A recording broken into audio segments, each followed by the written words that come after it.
warahmatullahi wabarakatuh. Selamat pagi Bapak Ibu guru hebat. Perkenalkan, saya Eko Ramdi Fauzi dari PTD SMP Negeri 19 Depok, calon guru penggerak angkatan 9. Di sini saya sudah ditemani oleh Ibu Merianto Sianturi. Beliau adalah guru bahasa Indonesia dari PTD SMP Negeri 19 Depok. Assalamualaikum warahmatullahi wabarakatuh. Selamat pagi Ibu Meri. Selamat pagi Pak. Bagaimana kabarnya hari ini? Baik Pak. Alhamdulillah, pada hari ini kita akan berencana melakukan kegiatan pra-observasi supervisi akademik untuk mengetahui proses pembelajaran yang Ibu lakukan di kelas. Apakah Ibu bersedia? Bersedia Pak. Alhamdulillah. Sebelum saya melakukan proses supervisi akademik, tujuan dilakukannya supervisi ini adalah untuk mengetahui dan mengevaluasi proses pembelajaran yang akan dilakukan di kelas. Kemudian, kenapa kita melakukan percakapan pra-observasi? Itu untuk memberikan gambaran dan untuk membangun rasa percaya diri Ibu dan memberikan hal yang terbaik pada peserta didiknya. Ada beberapa pertanyaan yang nanti akan saya berikan kepada Ibu. Oke, untuk pertanyaan yang pertama, Bu, kira-kira apa tujuan pembelajaran yang ingin Ibu capai berdasarkan rancangan pembelajaran yang sudah Ibu buat? Ya. Yang ingin saya ketahui dari peserta didik itu yaitu peserta didik itu mampu membandingkan kalimat perbandingan, analogi, sinonim, dan antonim Pak. Baik, jadi di sini Ibu ingin membandingkan ya Bu ya. Kemudian media apa yang Ibu gunakan dalam proses pembelajaran tersebut? Ya. Yang pertama media yang saya lakukan itu yang pertama adalah satu buku. Buku ini adalah buku yang dikasih pemerintah untuk sekolah kita. Terus yang kedua saya menggunakan papan tulis juga untuk menulis tujuan apa yang mau saya sampaikan kepada siswa. Terus yang selanjutnya saya menggunakan media internet juga saya butuh karena kita menggunakan HP untuk melakukan pretest atau tes awal dan begitu juga post test yaitu tes akhir. Nah, kita melakukan pretest itu kita mengetahui sejauh mana anak mengetahui tentang materi yang akan kita sampaikan dan kita bandingkan nanti setelah selesai materi kita bikin lagi post testnya. Jadi itu gunanya kami menggunakan HP. Nah selanjutnya kami juga menggunakan smartboard. Nah karena dari smartboard itu kami menyampaikan melalui PPT supaya anak itu lebih enak melihatnya dari PPT dan dipandu dengan dari buku juga Pak. Karena kita mendapatkan materi-materi lain dari di luar dari buku. Nah seperti itu Pak. Baik, jadi media yang digunakan itu untuk meningkatkan motivasi belajar siswa yang Ibu ajar ya. Kemudian, bagaimana rancangan pembelajaran yang Ibu rancang? Jika dilihat dari strategi, metode, dan model pembelajarannya, saya memberikan modelnya itu yaitu model PBL ya Pak, problem based learning, karena itu yang paling cocok menurut saya pada saat materi ini disampaikan. Karena kita pertama itu memberikan permasalahan dulu untuk anak, lalu mereka kita bentuk dalam kelompok. Nah di dalam kelompok itu nanti mereka menyelesaikan masalah yang ada di buku. Nah kita bagikan LKPD, mereka kerjakan di situ. Kemudian mereka presentasikan secara berkelompok bergantian ke depan. Nah, kelompok yang lain menanggapi jawaban dari temannya. Lalu metodenya kita menggunakan yang pertama ceramah dulu, kita menjelaskan dulu materinya tentang membandingkan kalimat perbandingan tadi dengan sinonim dan antonim. Kemudian lalu kita bentuk diskusi seperti itu Pak. baik, jadi di sini saya catat bahwa strategi yang digunakan adalah pembelajaran berdiferensiasi. Kemudian metodenya adalah diskusi, kelompok, dan ceramah. Kemudian modelnya adalah PBL atau problem based learning. Nah, untuk pembelajaran di kelas itu adalah pembelajaran diferensiasi yang dibagi dalam beberapa kelompok-kelompok gitu ya. Pak. Baik, sebelum kita akhiri pada sesi ini, ada satu pertanyaan terakhir yang ingin saya tanyakan kepada Ibu. Nah, ini berkenaan dengan apa saja yang sudah Ibu dapatkan pada percakapan kita pada hari ini. Ya, saya mendapatkan gambaran tentang tujuan pembelajaran yang ingin dicapai anak, Pak, dengan pembelajaran berdiferensiasi. Nah, serta saya dapat media apa saja yang cocok saya berikan kepada anak supaya anak itu bisa menangkap materi dengan baik. Seperti itu. Baik, jadi yang Ibu dapatkan pada sesi hari ini adalah bagaimana menerapkan pembelajaran berdiferensiasi, media yang digunakan, serta model yang akan diterapkan pada observasi nanti ya Bu ya. Baik Ibu Mary, mungkin sekian untuk pertanyaan saya. Terima kasih untuk percakapan dan diskusi kita pada hari ini. Sampai bertemu lagi pada observasi dan pasca observasi nanti. Terima kasih. Selamat siang. Assalamualaikum warahmatullahi wabarakatuh. Waalaikumsalam warahmatullahi wabarakatuh.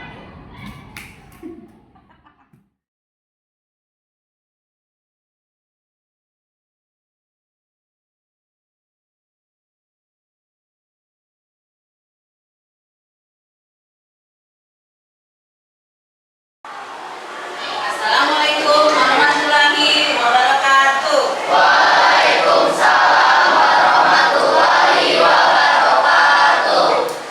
Selamat pagi anak-anak. Apa kabar hari ini? Luar biasa. Luar biasa kan? Kayaknya kalau semangat banget nih. Semangat pagi.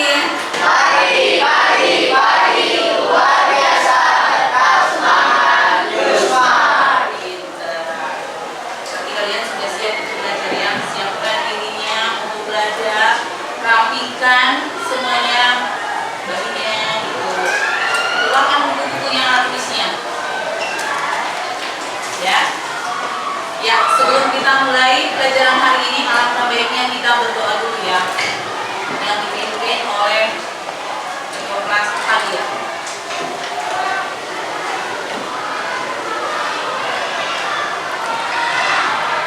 Sebelum memulai pelajaran hari ini, alangkah baiknya kita berdoa terlebih dahulu. Berdoa sesuai kepercayaan masing-masing, berdoa dalam hati dimulai.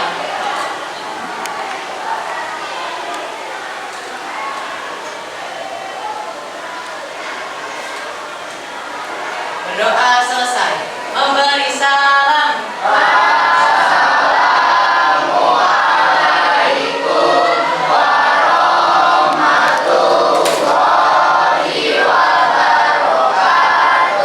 Ya, waalaikumsalam warahmatullahi wabarakatuh. Makasih untuk pagi. Ya, sebelumnya Ibu mengabsen dulu ya.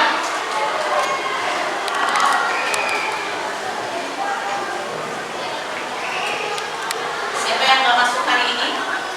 Oke, semua masuk semua. Oke, ya, minggu lalu kita sudah belajar tentang apa? Menulis apa? Artikel, gitu kan? Ini dari bab 3. Kita minggu lalu sudah belajar tentang menulis artikel. Siapa yang masih ingat apa itu artikel? Artikel. Coba siapa yang ingat apa itu artikel?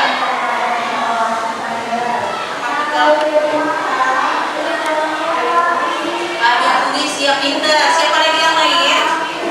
Selain kalian dulu sampai ke artikel. Siapa yang lain?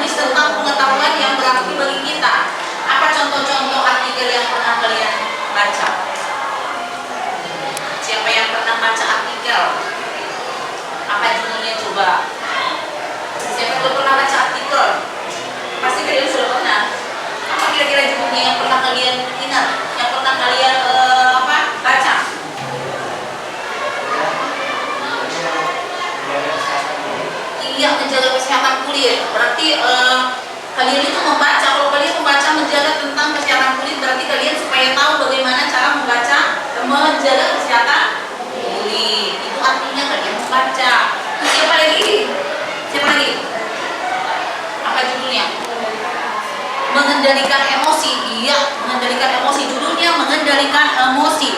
Berarti apa tujuannya kira-kira? Apa yang kamu dapat dari bacaan tersebut? Berarti karena kalian ini SMP ya, yang gampang gitu, bagaimana emosi itu langsung keluar, kalau tersinggung langsung marah. Berarti kamu manfaatnya membaca itu supaya kamu bisa mengendalikan supaya tidak cepat marah.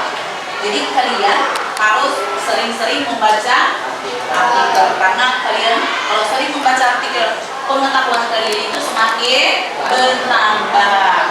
Paham? Iya. Nah sekarang tujuan kita untuk belajar hari ini sudah pertemuan yang ketiga dari bab 3, yaitu tujuannya peserta didik dapat menulis kalimat perbandingan, analogi, sinonim, dan antonim dalam artikel ilmiah populer.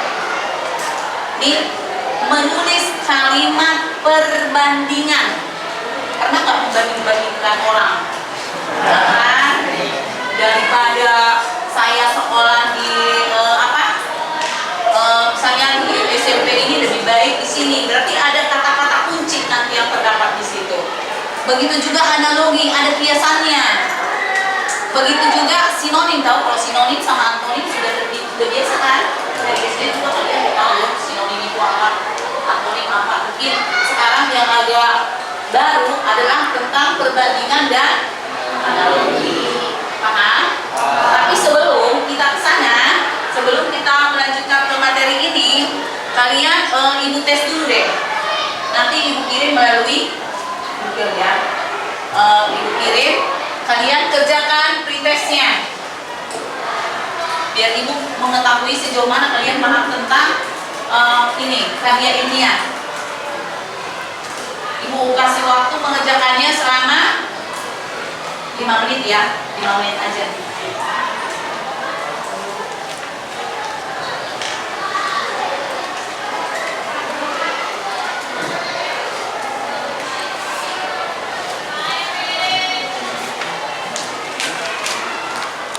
Ya, udah selesai ya. Nah, sekarang kita ke materinya. Materi yang akan kita pelajari sekarang yaitu kalimat perbandingan, analogi, sinonim, dan antonim. Coba lihat di layarnya.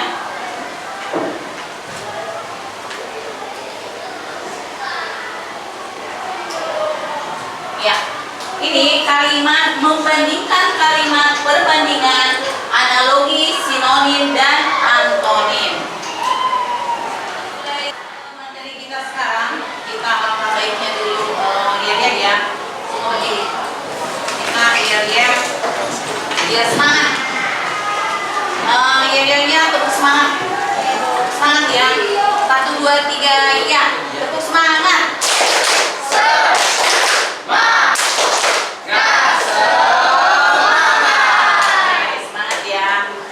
Silakan duduk. Apa kata kuncinya? Bagai, umpama, seumpama, laksana. Berarti kalau ada dalam satu kalimat itu kata bagai, umpama, seumpama, laksana, itu disebut apa? Analogi. Jadi ada kata kunci yang harus kalian ingat atau pahami. Paham? Ya, selanjutnya ini contoh kalimatnya. Contoh kalimat perbandingan itu tadi. Nih, coba dibaca dari sana. Coba dibaca nomor 1. Fasilitas untuk peserta didik, kalau tidak seperti fasilitas untuk peserta didik di sekolah. Ya, fasilitas untuk peserta didik difabel di sekolah ini tidak seperti fasilitas untuk peserta didik difabel di sekolahku. Berarti ada perbandingan dua sekolah ya. Yang nomor 2-nya coba dibaca dari kelompok 2. Kelasku jauh lebih bersih daripada kelasnya. Iya, kelasku jauh lebih bersih daripada kelasnya. Coba nomor 3. Kelompok 3. Sekolah inklusi mempunyai fasilitas lebih lengkap dibandingkan sekolah biasa. Iya. Sekolah inklusi mempunyai fasilitas lebih lengkap dibanding sekolah biasa. Ada kata tidak seperti, daripada, dan dibandingkan. Itu kata kuncinya. Lanjut ini contoh kalimat analogi. Satu, membicarakan fasilitas untuk peserta didik difabel cukup rumit. Bak, mencari jarum dalam jerami. Iya.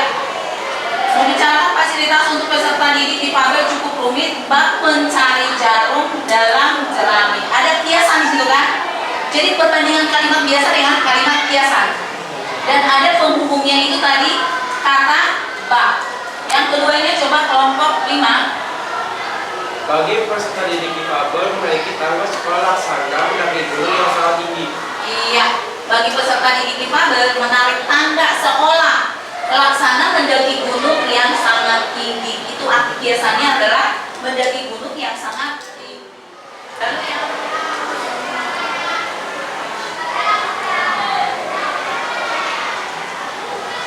ya, sudah ya. Oke. Siapa yang coba membaca yang berantonim? Oke, Anori.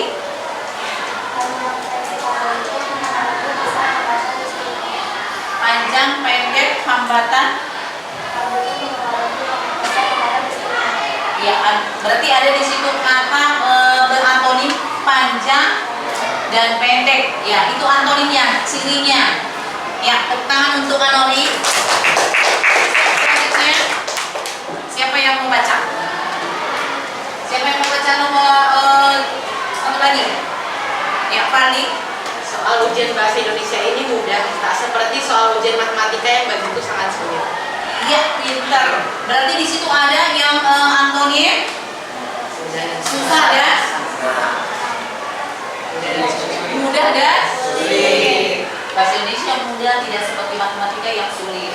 Berarti ada kata antonim mudah dan sulit. Ya, tepuk tangan buat Fali. Kalian bentuk kelompok. Kita akan membuat analogi dan perbandingan, membuat kalimat analogi dan perbandingan. Coba kalian buat kelompoknya yang langsung berbalik aja.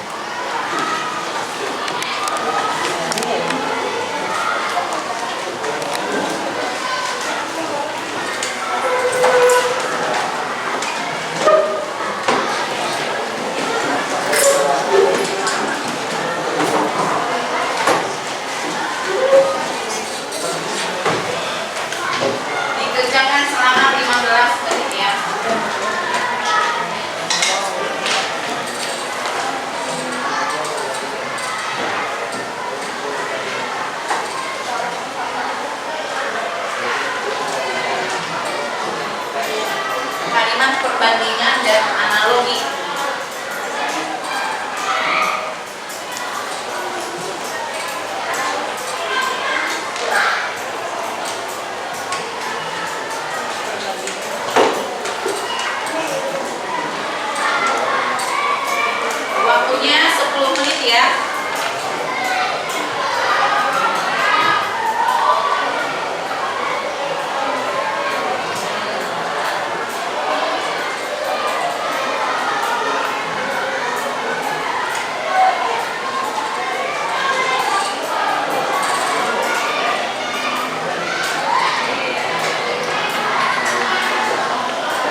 selalu. Yang ketiga, lukisannya itu bagus seperti pelukis terkenal. Yang keempat, rumahnya bagus bagaikan istana. Kalimat analogi yang pertama, jalannya sangat tampak layaknya Coca-Cola. Yang kedua, kehidupan itu berputar laksana roda. Yang ketiga adalah kulit bayi baru lahir sangat bersih bagai kapas putih. Yang keempat, wajahnya murung ibarat orang tak makan seminggu. Ya, ada yang mau menanggapi? Atau ada yang mau tadi siapa tahu kecepatan yang nomor 1 itu apa sih kata perbandingannya, kata kuncinya? Dengar? Sudah paham? Ada yang mau nanya? Ya, kalau sudah boleh. Sekian dari kelompok kami. Wassalamualaikum warahmatullahi wabarakatuh. Waalaikumsalam warahmatullahi wabarakatuh. Ya, beri tepuk tangan untuk kelompok K. Sekarang kelompok Assalamualaikum warahmatullahi wabarakatuh. Waalaikumsalam warahmatullahi wabarakatuh.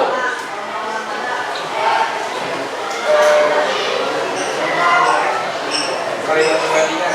1. Nasi putih jauh lebih enak dibanding dengan nasi merah. 2. Karya tulis yang dibuat Mira sudah hampir sama sepertinya dibuat penulis Soekarno.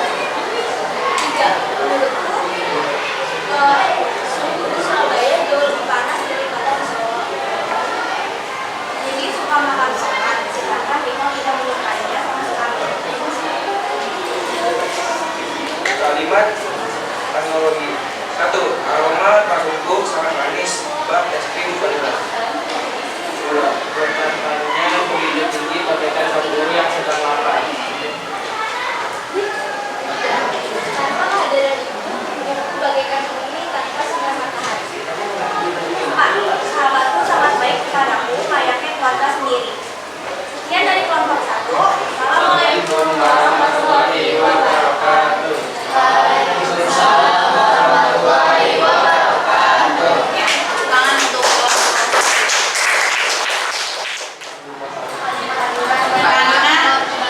perbandingan, analogi, sinonim dan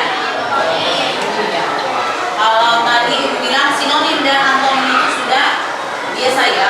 Cuma mungkin kalian membuat dalam kalimat berantonim mungkin itu agak susah, belum pernah. Dan tadi kalian sudah bisa membuat kalimat yang sinonim itu dan antonim secara berlawanan dalam satu kalimat. Nah, kalian juga tadi sudah bisa membuat kalimat perbandingan dan analogi. Yang jelas kalian apa? Ingat apa? Kata kunci. Ya, kata kuncinya itu tadi apa? Itu yang perlu kalian hafal. Ada yang mau ditanya atau ada yang kurang paham? Ada yang kurang paham? Sudah bisa dipahami semuanya? Oke, kalau sudah bisa dipahami semuanya, coba sekarang kita post test ya. Berarti kalian akan menjawab pertanyaan sesuai dengan apa yang kita pelajari tadi. Buka HP-nya, ibu kirim soalnya. Kalian kerjakan dalam waktu 5 menit. Ya, waktunya sudah selesai.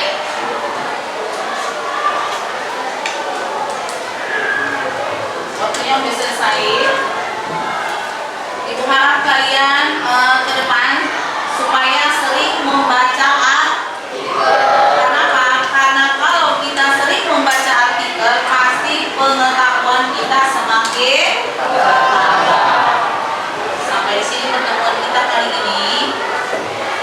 Ibu akhiri dengan wassalamualaikum warahmatullahi wabarakatuh. Waalaikumsalam warahmatullahi wabarakatuh. Ya, selamat sore.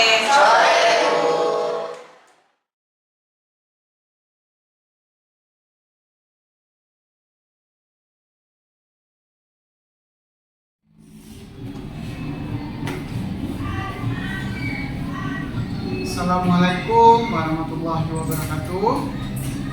Selamat pagi Bapak Ibu guru hebat. Bertemu lagi dengan saya Eko Ramli Fauzi dari PTD SMP Negeri 19 Depok. CGP Angkatan 9. Pada kesempatan kali ini, kami akan melaksanakan percakapan pasca observasi.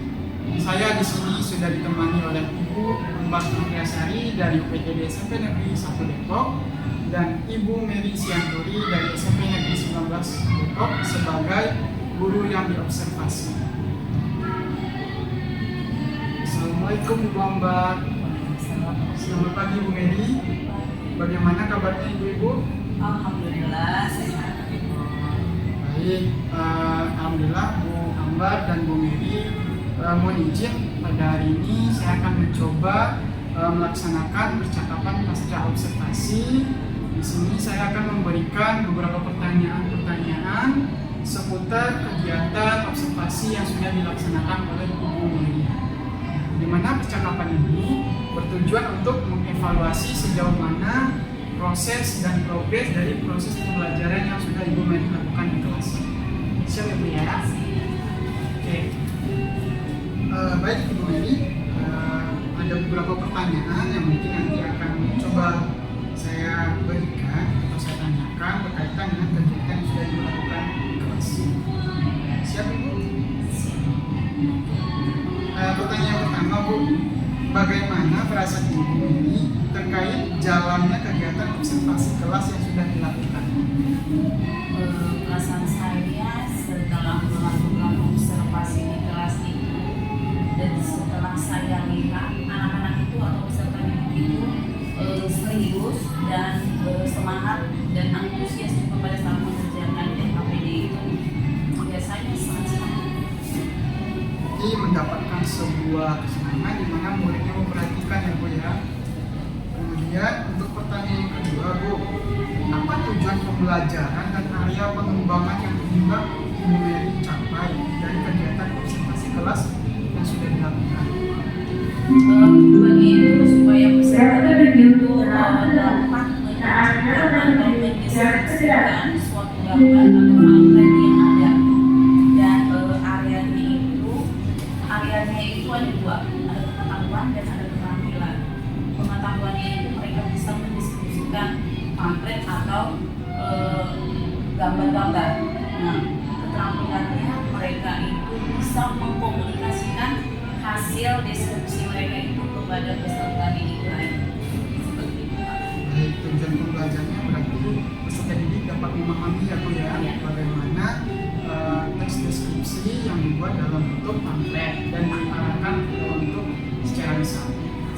Ibu, selanjutnya untuk pertanyaan ketiga, Ibu boleh diceritakan kembali tahapan atau langkah-langkah apa saja yang sudah Ibu lakukan dari kegiatan observasi kelas yang sudah dilakukan? Langkah-langkah yang saya buat itu tentunya saya buat modul Pak. Dan di dalam modul itu ada tujuannya, dibuat pembelajaran, ada pemahaman bermakna, ada pertanyaan pemantik, ada persiapan pembelajaran, dan kemudian kita ke pendahuluan. Nah di pendahuluan itu kita melakukan asesmen awal. Jadi supaya kita tahu sejauh mana anak itu memahami materi yang kita sampaikan itu sebelum kita mempelajarinya. Dan kemudian di akhirnya kita nanti membuat lagi asesmen akhir.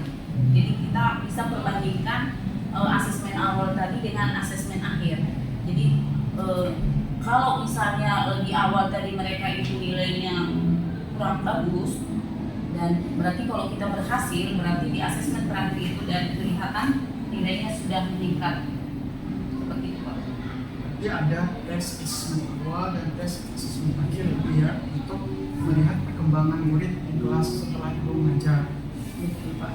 Untuk pertanyaan yang keempat Bu, tadi kan sudah ada tujuan pembelajaran, area pengembangan, kemudian tahapan dan langkah-langkah yang sudah Ibu Mary rancang dan Ibu laksanakan.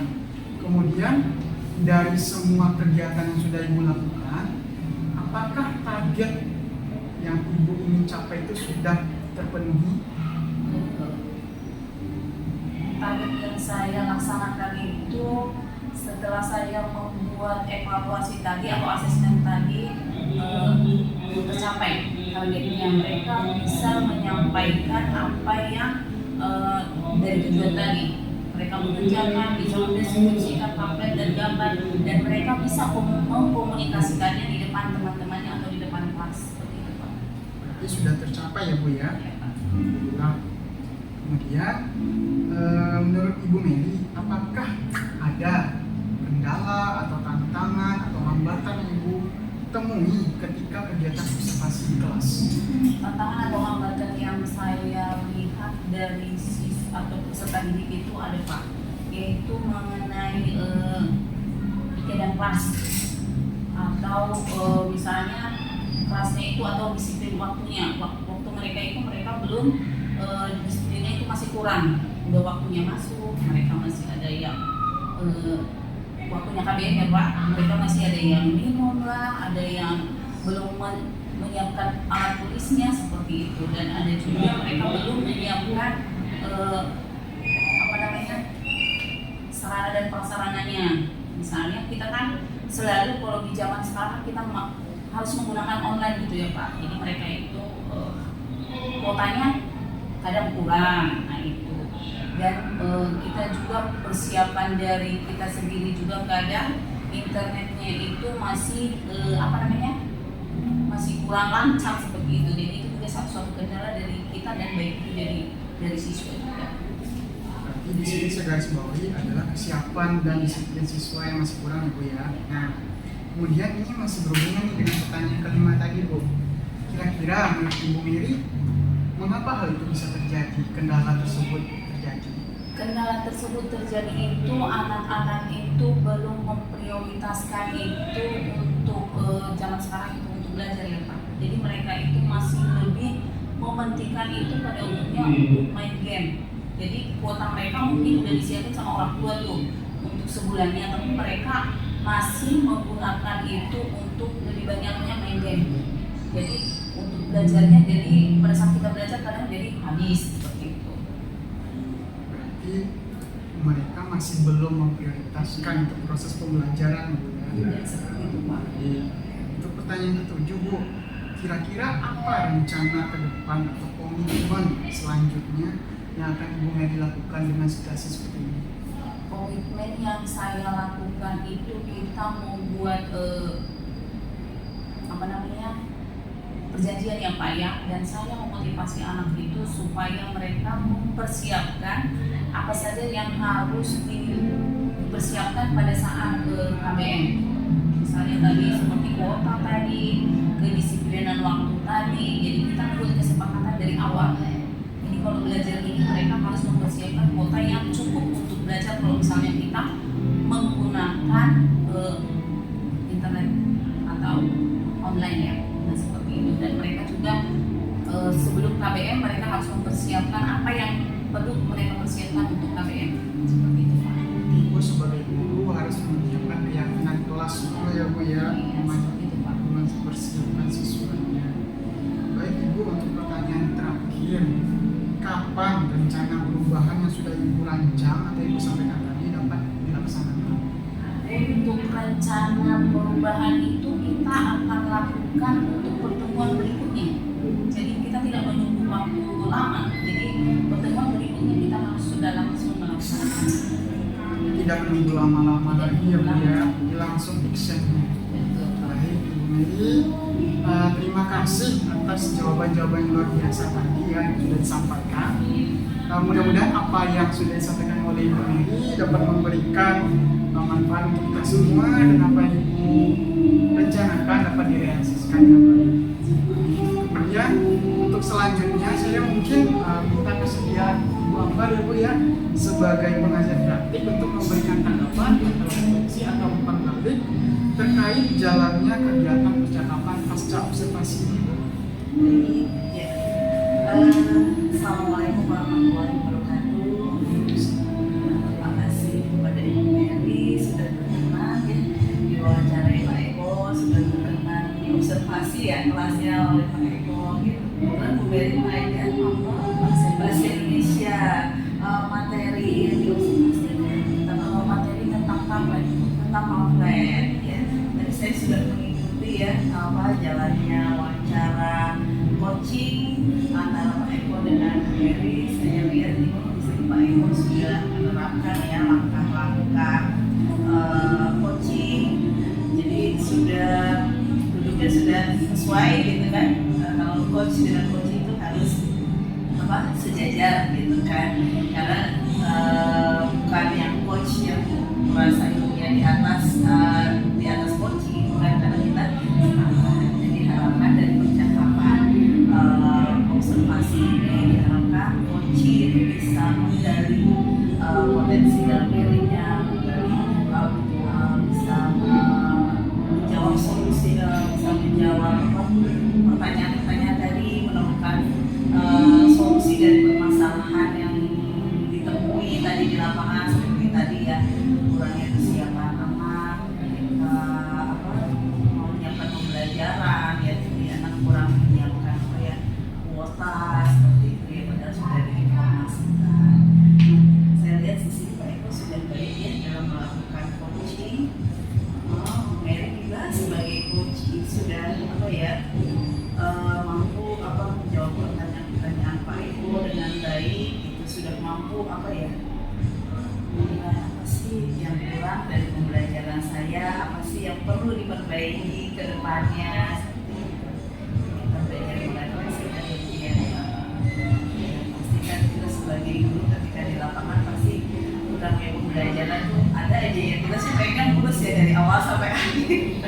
Kadang kondisi di lapangan tidak seperti itu, entah anak-anaknya yang kurang bisa dikondisikan ya Bu ya, sepertinya kita kan udah siap nih dengan semua perlengkapan yang ada, semua dengan persiapan kita, tapi ternyata ketika sampai di kelas adalah anak misalnya kelasnya berantakan, itu harus dikondisikan dulu kan nggak mungkin ya, kelas masih berantakan kita mulai belajar kan, kadang di manajemen waktunya ya, kadang persiapkan kelas, apalagi kalau ngajarnya habis jam istirahat tuh luar biasa ya, anak-anaknya kelasnya agak kotor, atau anak-anaknya misalnya masih di luar ya kan, kurang tertib ya, tadi seperti Bu Mary bilang ya, udah waktunya bel gitu belum siap, belum masuk kelas, nah itu kan waktunya jadi berkurang kan, harusnya skenario-nya harusnya udah berjalan, maka kita pakai dulu untuk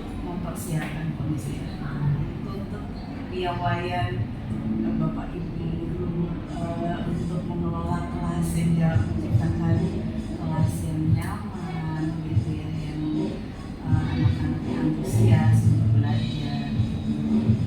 Di sini kita memang saling belajar ya, saya juga banyak belajar nih dari Pak Eko, karena kan saling berbagi praktik baik, apa yang baik di 19 mungkin bisa saya adop di SMP 1, dan sebaliknya apa yang baik di SMP 1 bisa diadop di SMP 19. Terima kasih Mary sudah berkenan untuk diobservasi dan diwawancara. Baik, terima kasih untuk Bu Ambar selaku pengajar praktik sudah memberikan tanggapan, refleksi, dan umpan balik. Semoga apa yang dilakukan ini memberikan dampak yang positif dan baik untuk kita semua. Alhamdulillah, rangkaian kegiatan pasca observasi kita pada hari ini sudah dilaksanakan. Berawal dari kegiatan pra-observasi kemudian observasi, kemudian hari ini kegiatan pasca observasinya. Semoga apa yang kita laksanakan pada hari ini bisa memberikan manfaat untuk kita semua. Saya ucapkan terima kasih banyak untuk Ibu Ambar selaku pengajar praktik CGK Angkatan 9 dan Ibu Mary selaku guru yang diobserver pada kegiatan supervisi akademik.